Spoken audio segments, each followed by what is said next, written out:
Shortcut sa paggawa ng Filipiniana sleeves.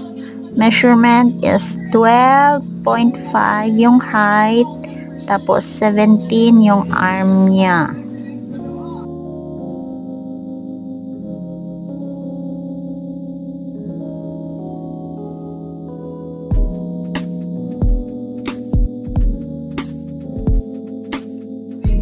Pag nailagay mo na yung pampatigas ng sleeve, measure mo na yung 17 na arm,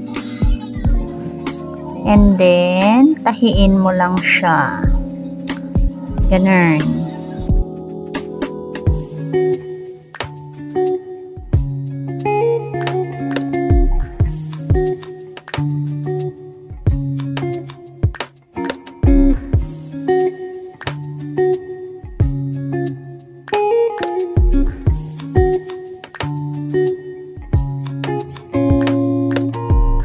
Tapos, baliktarin mo lang siya and then get the center.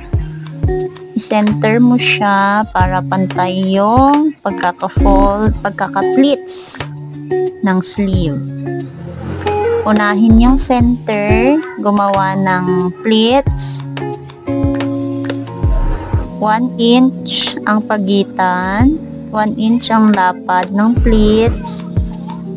Ganun. 6 or 7.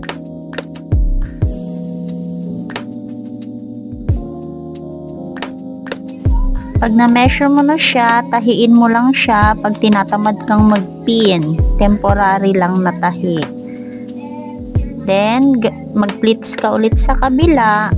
Dapat pantay sa nauna mong ginawa.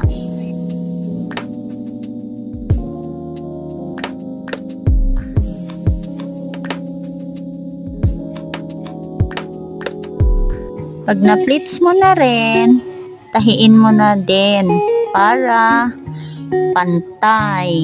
Hindi gumalaw ang pleats kung tinatamad ka ngang mag-pin, katulad ko.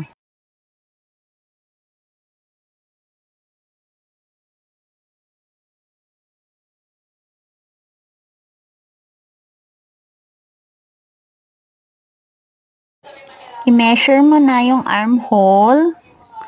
Kung okay na sa measurement ng armhole ng tinatahi mo, then cut lang yung excess na fabric, and then ready na siyang ikabit sa dress or sa blouse. Thank you!